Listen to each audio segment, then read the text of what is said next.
Welcome back, everyone, to Vox Markets. My name is Paul Hill, and I'm delighted again to be able to speak to CEO Sara Barrington of Verici DX, an advanced medical diagnostics firm focusing on the global kidney transplant market. So welcome, Sara. Thanks, Paul. Lovely to be back. Yeah, well, big congrats on today's strong first half results with sales up to $3.3 million compared to $1 million for the whole of 2023. So I've reached a bit of a tipping point. But before we sort of like run through the details, I don't suppose you could quickly remind the audience of exactly what Verici does and its sort of key USPs. Absolutely. So as a diagnostic company, we've developed a series of tests, first of all, in the kidney transplant space, but based on a technology that we call RNA signatures.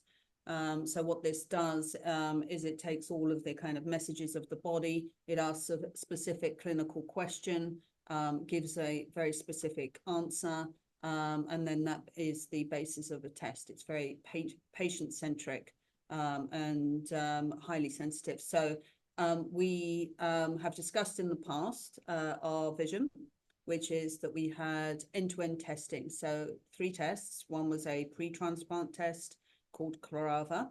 One was an early post-transplant called Tutivia. And a third one for long-term outcomes was Protega. The idea that this would serve to be end-to-end testing.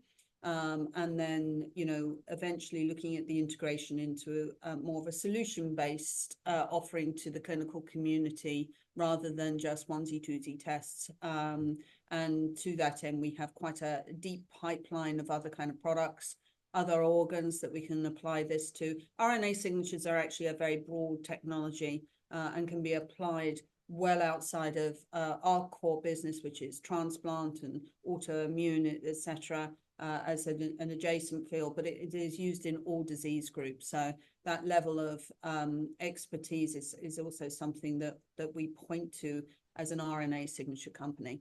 Yeah, and that RNA expertise, as a layman, as sort of my understanding, is it means it's allowed to, you can use it to sort of predict sort of like who's going to be a high risk patient. So you can basically like almost anticipate damage that may occur to a donor part before essentially it occurs, whereas current standard of care measures that, as I understand it, the debris in the blood from a blood draw, and they only pick up the damage after it's happened, which is frankly nowhere near as good if you're a doctor and you're trying to save the patient and save the donor.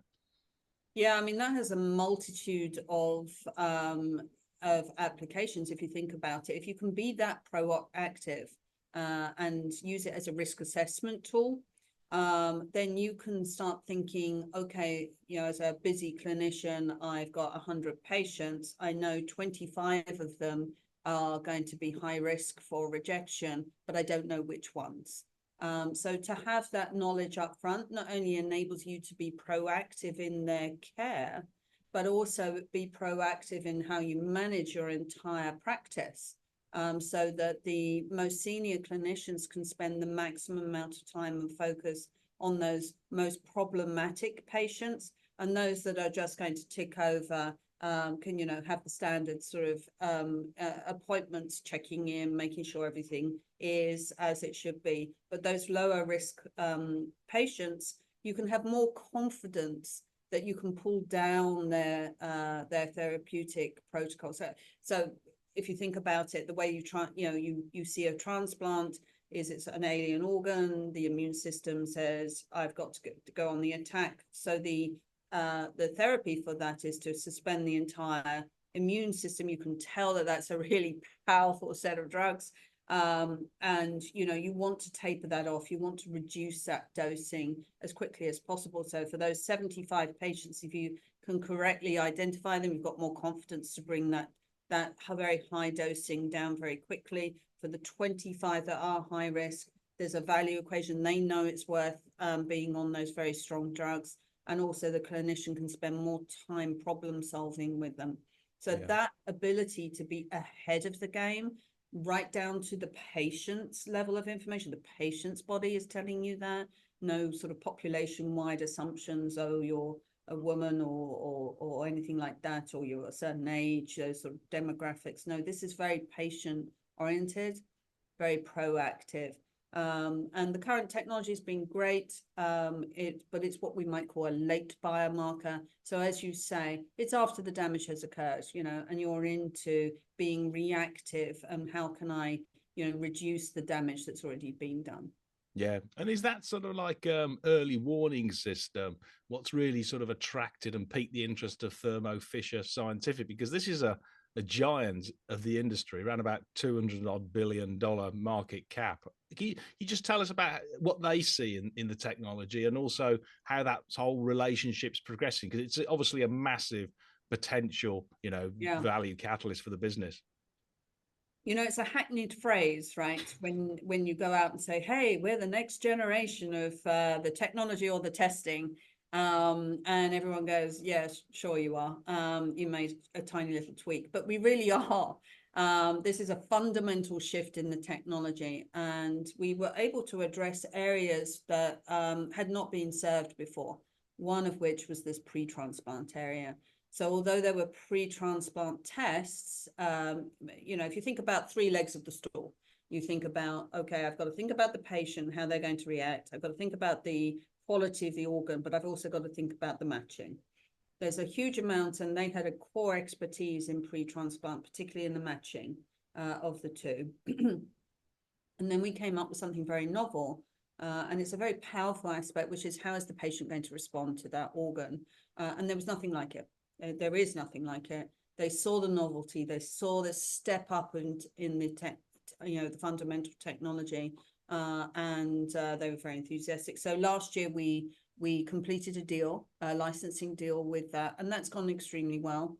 They've had a high degree of interest and enthusiasm for that technology, and that really has been reflected in the fact that we were able to just recently publish that we had completed all the major milestones. We've got a few more left, but the major transfer, can you take a test that's run in your labs with your teams, with your machines, and transfer it into somebody else's labs, get into their processes, get to that reproducibility.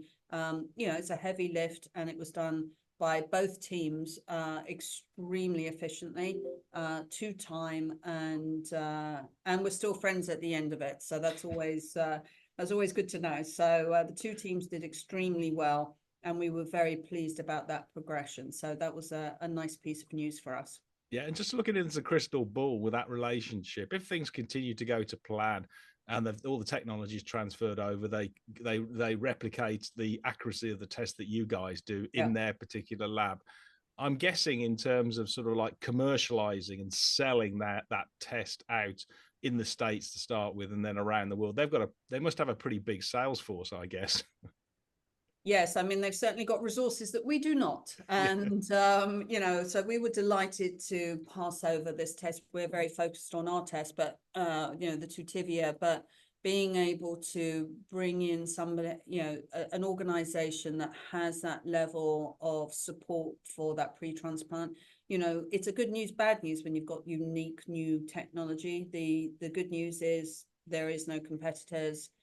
There's a high degree of interest and enthusiasm. The bad news is you've got to put some resources behind it, because it's a longer selling cycle to be able to explain the technology, to get people comfortable with it, to adopt, so on and so forth.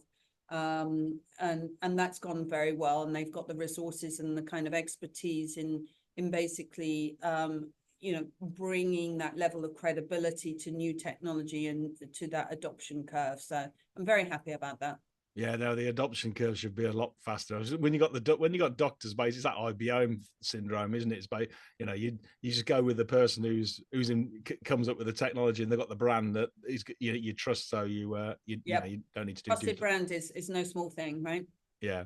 Okay, good. Just in terms of the own direct sales, can you just give us an update with Tutivia, what the next steps are there in terms of getting the Medicaid approval for the insurance, and then continuing to roll that out? I did see that 15 centers are already taking the test. Yeah, we're very pleased about that. That's been out. That was out last year, and we said, we had run into some initial sort of pushback in terms of any innovation, not just ours, because there had been some changes and some uncertainty about how tests were being, and people were confused. And obviously they need a little bit of time to consider that and before they open the doors again, and they have opened the doors again. So that's really good news for us. And we're seeing a high degree of interest in that. 15 centers is a number that we point to. We obviously are a little sensitive about giving away too much of the the detail there. But 15 centers, I can say, has a large amount of transplant testing going on, enough to cover us for the next 2 years of our revenue forecast, even if we stop there, and we're not. What we are seeing is that we're seeing more centers coming on board, but also we're seeing a higher degree of integration into existing centers that, when I say repeat orders, I don't mean, okay, they went from 1 test to 2 tests or maybe 3. I'm talking about week on, each week, coming back and having orders in. So that's the sort of level that we're seeing. And then you look to see if they support that kind of repeat testing by being integrated into their processes, into their software, and, into their protocols. So there is a sort of progression as you get more trusted in each center. And we are seeing that this year. So we're seeing expanded numbers from new centers and expanded numbers within the centers as well. So 2 aspects of growth there. I would like to just talk to the revenue picture, though, because obviously that's of interest to investors. The first half of the year obviously was the licensing revenue impact. At the moment, the pathway we have chosen to go down to get reimbursement means that we're holding claims, and it's called an LCD, a local coverage determination. And if you get qualified under that, i.e. a fancy checklist, that's what we call the TA file, and they say yes, that you qualify under that, then they automatically cover, and it's if you like, it's a fast track. Whilst you're doing that, you hold all the claims and wait for the approval, then you submit them all, and you can go back retrospectively. And so this year is about holding claims and then probably putting them in towards the end of the year. Hopefully that's when we'll get our coverage. I'm saying that we're aiming for the end of the year, and then we'll be able to recognize that revenue. So I think that the second half of the year will be much more reflective towards our direct sales when we're able to recognize that at the end of the year.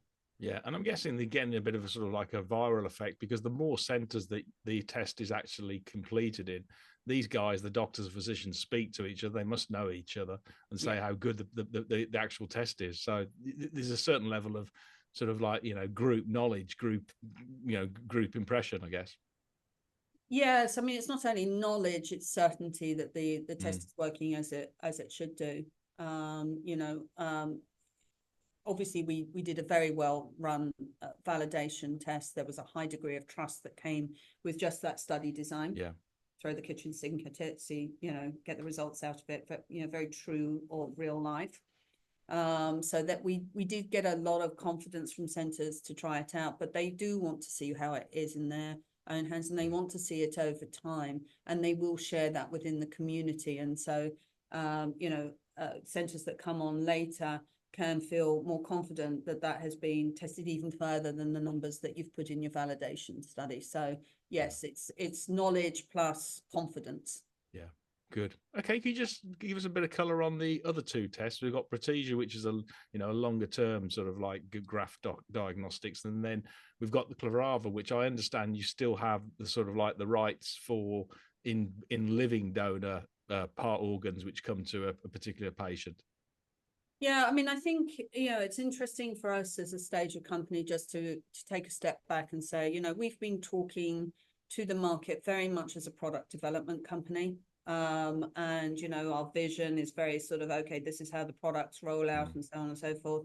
Let's take a step back and say, we're kind of on to the next phase of business, and we need to start thinking in terms of revenue centers or revenue sources. The licensing, revenues, we saw already evidence of that. We've seen evidence in terms of the rollout of Tutivia, that's direct, and then we've got the services business, which we'll come on and talk to. But then you've got this pipeline of products. We've got Protega, we've got other versions of Clarava, deceased donors being licensed, living donor, etc. And we've got other pipeline products. And each time that we come to that, we have a choice, which is whether it will be good to be licensed or whether it would be good to incorporate within our direct sales team. And obviously, we'll do the best to maximize the returns back to the investors on those products. So those are what I call sort of the product pipeline, and they've got the choice of which revenue center they sit in. At the moment, Protega is on track. We have a high degree of interest from the clinical community as well as other companies in terms of how that rolls out. It's another novel test. There is nothing like that in the area. And of course, it has high applicability to other organs, other areas of disease management. So much larger test in many ways, a little complex. But we are on track. We've completed the 12-month visit in terms of getting the samples together. We'll cleaning up that data, we'll analyze it, and you can expect to see something in the first half of next year. And then we've got an expanded cohort, which says, okay, what happens at the 24-month? And this sort of adds to the robustness and the value of this being a long-term outcome test. So that's all, we've already started collecting those. And that's all on track as well. So, a big fat on track statement there, but, it's going to be exciting. And I think that the community has its eye on it for next year. Yeah. And what's the idea behind this sort of services revenue stream? Because they've got obviously the agreement out there, or the relationship in Australia. You've also got the urine samples, and presumably just the data, the RNA data from the whole biobank.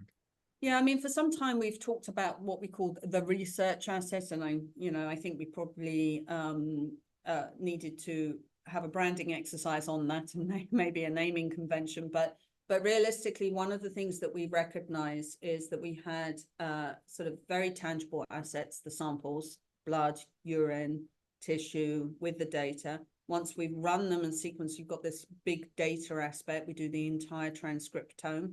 And being able to mine that in multiple different ways. It's not so physical, but it's a tangible asset. And then you start moving into collaborations off the back of that. But there's also an expertise in the company, not only in terms of how just the basics of RNA sequencing, we're a center of excellence in that, but also the expertise in taking a product forward, developing RNA signatures. They're not easy to do. And we've done two very successfully in a very short period of time. So we're starting to be recognized as a good partner for not only our development, but in terms of other people's developments in this space, but in other disease groups. And so for us, the services business is being able to capitalize on our tangible and intangible assets in this area, the expertise, and being able to, either do a fee for service or a multiple, a sort of combination where we might partner with some other companies. And although it sounds a little bit hodgepodgey, right? Because it could be a bit of this and a bit of that. Essentially, if you think about it as a services business, it makes an awful lot more sense. Yeah. And we've now dedicated some resource to getting out there to advertise a little bit more, to promote this area, but we have seen a lot of inbound. Now, this is not an area that I can constantly do RNSs, contract here and a contract there, particularly if someone is in their research pipeline, they're not about to advertise that. But, at the end of the day, this is becoming a distinct revenue line. And I think it really goes to support us as a company with diversified revenues. And I think that makes us a stronger company. Yeah, well, watch out, Vance and Charles River in a few years, eh? Just now, let's just talk about the sort of cash. Obviously, you had a successful placing at the start of the year at 9p. I think you raised was it just over $8 million? Yeah, that's right. And Sterling. and you've received some money in from Thermo Fisher so far, and the sort of can you just talk through the sort of the cash runway ahead? Yes, I mean, I think the simple story is as we look at our kind of cash flow in the bank, as it were, that will take us through to 2026. And obviously, when we look at the some of the other sides, the upsides from revenues, etc., that could take us even further. So this fundraise was incredibly important to us in a couple of ways, and I'd like to thank the shareholders that supported that. This was very significant for us. We needed to pick up the pace in terms of being able to roll out some of the other developments. We're sitting on a